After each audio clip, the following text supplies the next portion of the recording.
तो IG conference गत काली ठारू आम भुवनेश्वर रे आरंभ होईची। गत काली माननीय प्रधानमंत्री महोदय, माननीय स्वराष्ट्र मंत्री एवं अन्यान्य व्यक्तिविशेष, समस्त राज्यर पुलिस महानिदेशक एवं भारत सरकार जिते भी एजेंसी अच्छी समस्त मुख्य काली भुवनेश्वर आसिक पहुंची एवं आज काली भी गोटे सेशन होता। आज सेकेंड डे कॉन्फ्रेंस आरंभ होईची। आमर गत काली भी आम कही जे ये कॉन्फ्रेंस आम बहुत दिन आगु गोटे एलाबोरेट पुलिस अरेंजमेंट करूँ। से अरेंजमेंट अनुजाई आमर सुरक्षा व्यवस्था ग्रहण कराई। सुरक्षा व्यवस्था मुख्यतः कॉन्फ्रेंस वेन्यू जोठी लोकसभा भवन कन्वेंशन सेंटर जोठी होउची अनुष्ठित होउची सेठी 3 लेयर सिक्योरिटी अच्छी। इनर पेरिफेर रे सिक्योरिटी अच्छी, आउटर पेरिफेर रे मध्य सिक्योरिटी अच्छी। आमर गोटे स्पेशल टेक्निकल यूनिट सेठी सुरक्षा व्यवस्था नियोजित करा जायछि। तो संगे संगे एनएसजी रो टीम अछंती एवं आउटर पेरिफेरी रे ओडिशा पुलिस तरफ मध्य सशस्त्र पुलिस कर्मी अछंती, मुतयन होइछंती एवं बीएसएफ रो गोटे कंपनी तो गार्ड करके अछंती कन्वेंशन सेंटर को। आपण माने जानथिबे जे एटा हम पई गोटे बहुत इंपोर्टेंट इवेंट, गोटे गौरवर कथा जे आम भुवनेश्वर रे एते बड़ सम्मेलन होउची। आमे फुल प्रूफ सिक्योरिटी अरेंजमेंट करिछु।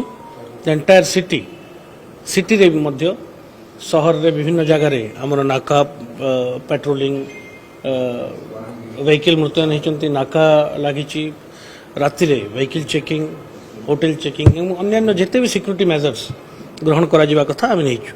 गतकाली सुरुखुर रे समस्त कार्यक्रम समापन होता।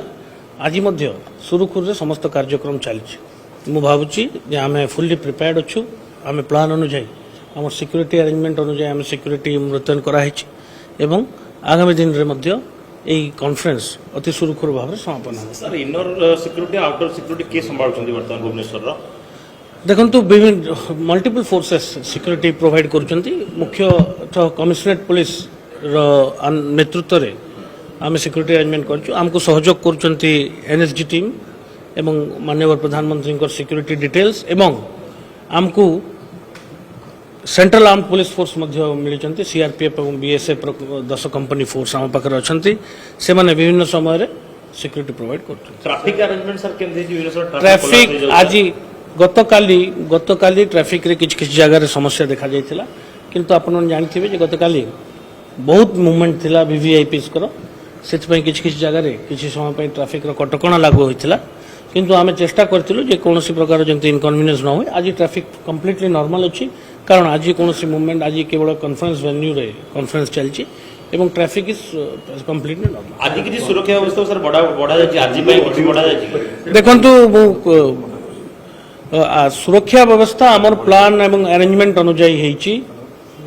कौन से प्रकार जदि सुरक्षा थ्रेट को प्रतिहत करने पाई आमे प्रस्तुत अच्छु एवं कौन से गोटे व्यक्तिगत इंसिडेंट उपरे मु टिप्पणी देवी नहीं, किंतु overall full proof security arrangement करा है। केते सिक्योरिटी वर्तमान 70 प्लाटून थिले, वर्तमान केते platoon sir? 70 platoon force Odisha police रो 24 घंटे सिक्योरिटी ब्लैंकेट लगी।